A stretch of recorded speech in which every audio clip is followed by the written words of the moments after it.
Our next speaker today is Krista Hamilton. Krista is an entomologist with the Plant Industry Bureau at DATCP. She has directed and continues to direct an exceptionally productive statewide pest insect survey program. She's been doing that for the last 17 years. Hard to believe, because I think I remember pretty well when she started. She's the primary author of the Pest Bulletin, which if you guys are not receiving it, I would encourage you to make sure that you go to her website and sign up for it. It's a very informative insect entomology piece that she puts out during the summer months when insects are active. Krista is originally from Wausau, Wisconsin. She now lives in La Crosse. She holds a bachelor's and a master's degree from the University of Wisconsin in entomology. Please welcome Krista Hamilton.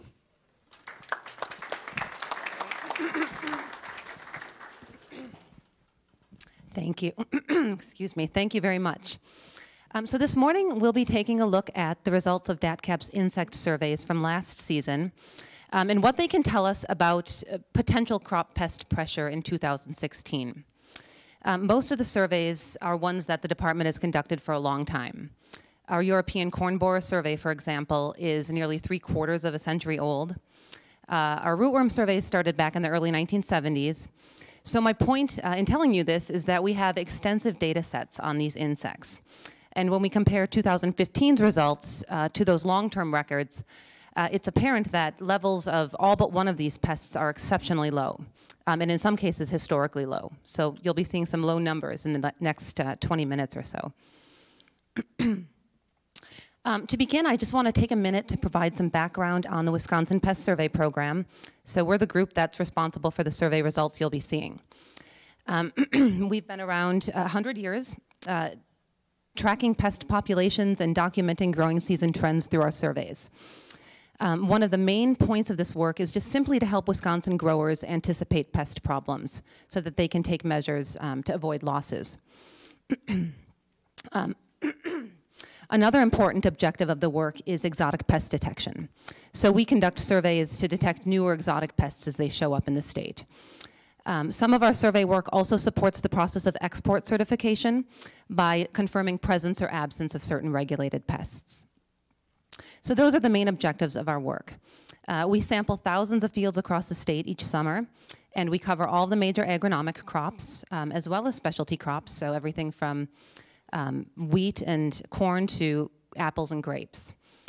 And in addition to our own surveys, we also receive information from networks of cooperators around the state who send us insect counts on a regular basis. And I think most of you are probably familiar with that. Some of you are our cooperators or have been at one point. And the help of our cooperators is really vital to our program. So in short, we collect a lot of information through the program each year, and we've been around a long time. Here's where we publish our survey results. This is the Wisconsin Pest Bulletin. It's our weekly newsletter. It's published each Thursday from April through August during the growing season. And it's a compilation of topics. It includes things like insect growing degree days, alerts to new pest finds, and just a diversity of observations from our surveyors and from growers around the state on different pests.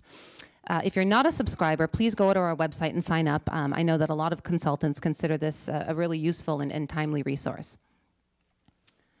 All right, so these are the insects that we'll be focusing on today. We'll start with our corn pest surveys, and then I'll conclude by with some brief notes on a newly established pest in the state, the brown marmorated stink bug. So we'll get started with the results of the European corn borer survey.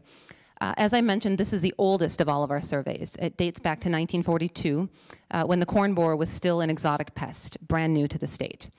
The survey objective has always been the same. We're sampling cornfields in September and October to determine the size of the fall population of corn borer larvae. So these larvae will overwinter in corn stalks, much like you see at the stage here. They'll pupate in spring and then begin emerging as moths in May and June.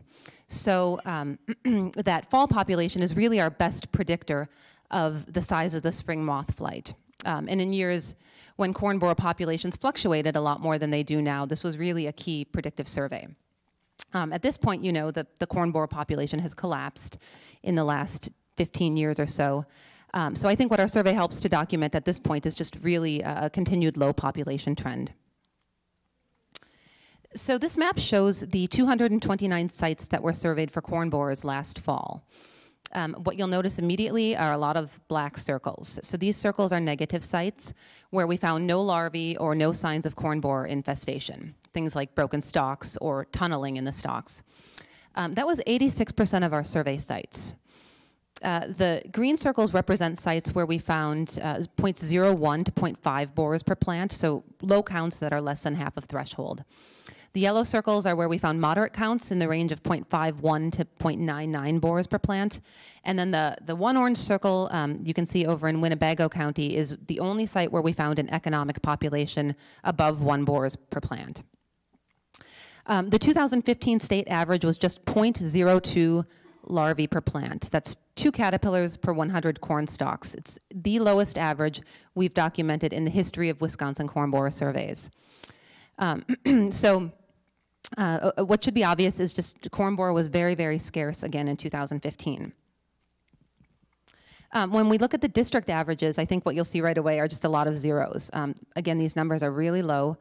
All of our 9 districts had averages of 0.04 borer per plant or lower, so 4 larvae per 100 stalks. These are low numbers.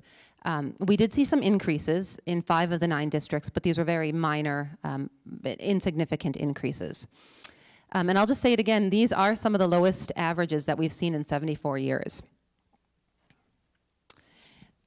So for 2016, you know, what those results suggest is that populations are still historically low. I don't think they're likely to change anytime soon. To date, there's been no evidence of corn borer resistance to BT or any BT trait, so that's good news. I think that extremely low larval population that we saw in fall should produce a really small flight of moths next spring, and a small subsequent first generation of larvae. So a favorable forecast for 2016. All right, next up is the corn rootworm beetle. So this survey takes place from mid to late August, and it's timed to coincide with peak beetle emergence. So we go out into the cornfields once 50% or more of the population has emerged. And the idea is that we're surveying cornfields to get a snapshot of beetle populations, which in turn are a predictor of larval root damage potential in next season's corn. So the reasoning is that, you know, high beetle numbers would lead to high egg populations in the soil that hatch in the spring and then become damaging larval populations. So it's just a way to forecast the risk of root damage from year to year and to evaluate beetle pressure. The 2015 rootworm survey found a state average of 0.6 beetles per plant. That's an increase from 2014's very low average of 0.4 beetles per plant, yet it's still below both that 10-year average and the threshold. If you look at the map, again, the black circles are negative sites where we found no beetles. The green circles are sites where we found low counts of 0.1 to 0.4 beetles per plant. The yellow circles are where we found moderate counts, 0.5 to 0.7 beetles per plant, and then the orange circles are, again, the economic populations above 0.8 beetles per plant. And remember that what's considered the threshold is 0.75 beetles per plant or about 7 to 8 beetles per 10 plants. 25% of our sites had economic counts last year. That was an increase from 2014, from 16%, but again, that was a really low beetle year. So 25% is about average. It's what we often see. So when we look at the district averages, I think it's more clear where those increases occurred. The first thing I would point out is just that populations increased in the eastern 2/3 of the state. So these 6 crop districts. Of those 6 districts, the largest increases were in the south central area and in the east central area, where those average counts rose from 0.3 to 0.8 beetles per plant. So they more than doubled. We also saw moderate increases in the southeast, central, and north central districts. By contrast, in the western part of the state, we saw decreases in all 3 districts, except I would point out that in the southwest, this average of 0.8 beetles per plant is still considered high. So what this suggests is that rootworm pressure in 2016 should be greatest along those southern 3 tiers of districts, so that's no surprise, but also in the east central area. And then when we look at the rest of the state, rootworm pressure is really pretty low. Those averages are quite low. So again, the higher numbers that we saw last season do suggest we'll see increased rootworm pressure in 2016. But not statewide. There's definitely some key areas where we're expecting higher numbers of beetles and potentially root damage. And that would be those southern 3 districts and the east central area. And Brian Jensen's going to be up next talking about rootworm resistance management recommendations. So I'm just going to keep my notes here brief. I think the key things to remember about rootworms and their management is that crop rotation is still an effective management strategy, and it's simple. The simplest one. It's I think one that everybody should consider, especially if you're seeing rootworm problems. Also, rotating traits is really important. Avoid using the same trait or the same product year after year. Otherwise, you're selecting for resistance. And then lastly, scouting is just so critical. It's not that hard to do. It takes once or twice going out in late August or September, and there's really no substitute for knowing what pressure is like in those fields. So scouting is imperative. All right, so now we'll move on to the result of the Western Bean Cutworm Survey. The Western Bean Cutworm, as you probably know, is a pest of corn and dry beans. And it first started becoming more prevalent in the state about 13 or 14 years ago. We began monitoring the adult flight, and there's just 1 flight per year, back in 2005. And we've seen some really, I think, dramatic change in the last 11 years. So our survey consisted of 96 traps. So each one of these circles represents a pheromone trap. And in those traps, during our 10-week monitoring period, which was from mid-June to mid-August, we caught a total of 644 moths, or 7 per trap. That was an increase from 2014's very low count, but very, very low in comparison to the survey record documented back in 2010. In looking at the map, there's a lot of green circles. Most of our traps caught fewer than 25 moths during this 10-week monitoring period, so really low numbers. The highest trap count was just 112 moths at a site in Columbia County. So although the annual flight was larger than 2014's flight, it was still comparatively small. These are low numbers. Here we have the last 6 years of survey results, and the bold orange number at the top of the maps represents the state total moth count for the year. So that's the cumulative count. So from 2005 to 2010, the trend that we were seeing was an almost doubling of that count every year. And then the number peaked in 2010 at almost 11,000 moths. Since then, you can see that populations have declined dramatically. In fact, they've really plummeted in the last 3 years. So we've now seen 3 years in a row of really low Western bean cutworm moth counts. And I think this is encouraging news for 2016. Just 6 years ago, it looked like this thing could potentially be a really serious threat to corn production in the state, potentially replacing corn borer as one of our major caterpillar threats. And now it seems like it's probably only going to be a sporadic pest, at least for now. Nevertheless, I think it's still important if you're in the central area of the state where we tend to see higher populations, or if you work with clients who've had issues with this pest, I think it's still important to scout for those egg masses and small larvae as soon as corn reaches the late whorl stage. And then the last reminder is just to know your BT hybrid and how it should perform. They don't all perform equally well against this pest. Some perform only moderately well. Some have no effectiveness. So just make sure that if you have a BT trait that's supposed to have efficacy against this pest, that it's doing what it should.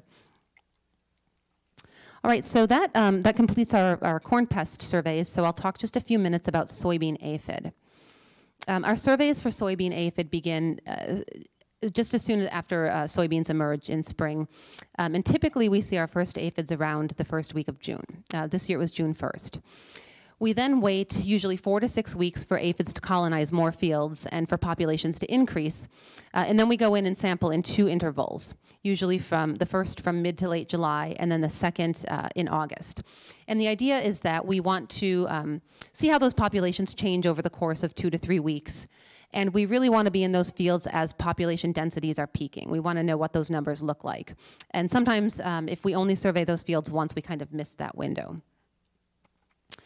Here's what numbers looked like in July. So we surveyed 108 fields. This was during the last week of the month and into August, and found a state average of only 15 aphids per plant. So that's very low. 85% of our sites had fewer than 25 aphids per plant. There were just 4 that had moderate averages of 101 to 249 aphids per plant, and no sites with economic populations above the 250 aphid per plant threshold.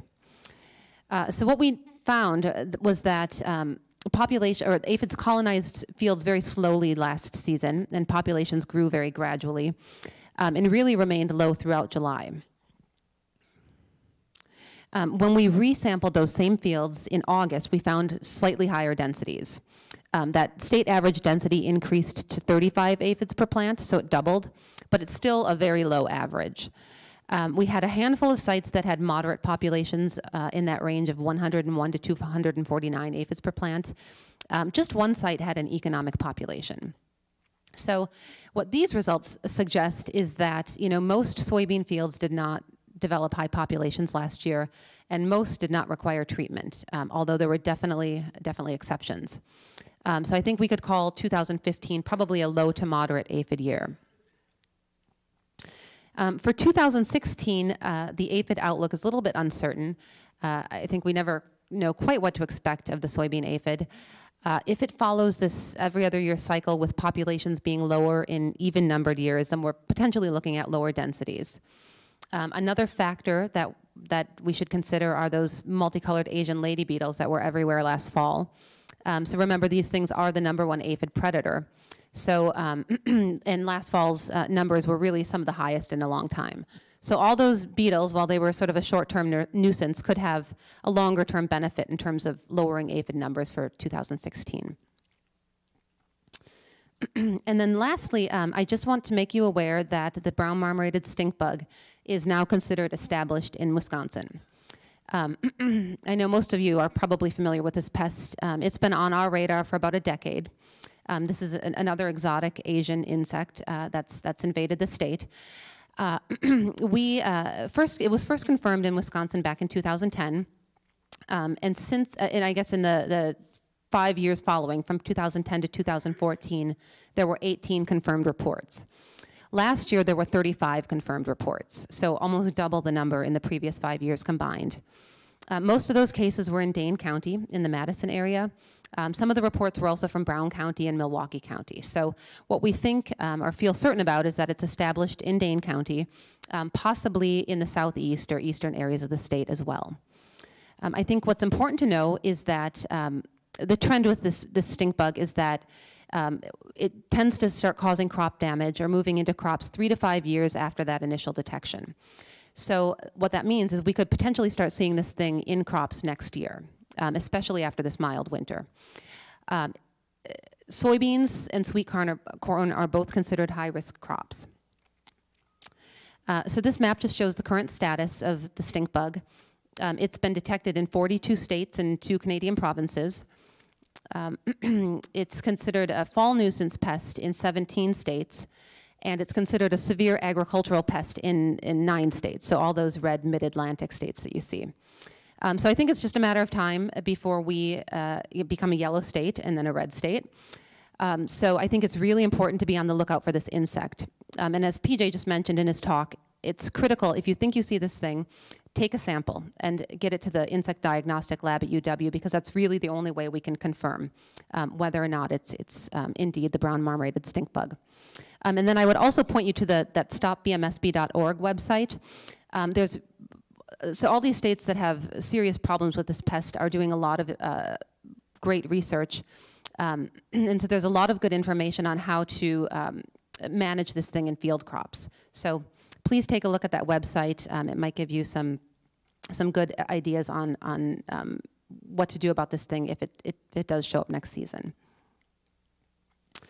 All right, so that completes our review of the 2015 insect surveys. I think with the exception of maybe the corn rootworm beetle and this new stink bug, it's a pretty favorable forecast for 2016.